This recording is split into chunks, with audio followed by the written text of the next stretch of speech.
మన జీవితంలో ప్రతి ఒక్కరం ఆలోచించాల్సిన ఒక విషయం ఉంది. అది ఇప్పుడు మీతో మాట్లాడాలనుకుంటున్నాను. ఒక్క నిమిషం మీ టైం తీసుకుంటున్నాను, కానీ ఈ మాట మీ మనసుకు తాకుతుందని నమ్ముతున్నాను. ప్రకృతిని చూస్తే మనకు జీవితం గురించి చాలా నేర్చుకోవచ్చు.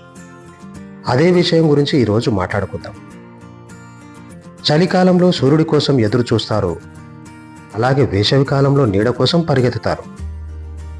వర్షాకాలంలో మేఘాలను తిడతారు, కానీ సంతోషం అనేది కాలాల్లో కాదు, మనసును ఒప్పుకున్న క్షణంలో ఉంటుంది. ఏది వచ్చినా స్వీకరించడం నేర్చుకున్నవాడే ప్రతి ఋతువులో ఆనందాన్ని కనుగొంటాడు. వాడిపోయిన ఆకులో సహనం నేర్పుతుంది, మొలచిన కొత్త మొగ్గలో ఆశ నేర్పుతుంది, వర్షపు చినుకుతో కృతజ్ఞత నేర్పుతుంది, ఉదయించే సూర్యుడితో కొత్త ప్రారంభం నేర్పుతుంది. ప్రకృతిని గమనించిన వాడికి తెలుస్తుంది జీవితం కూడా ఋతువు లాంటిదేనని. ఏదీ శాశ్వతం కాదు, కానీ ప్రతి క్షణం అమూల్యమైనదని గుర్తించాలి.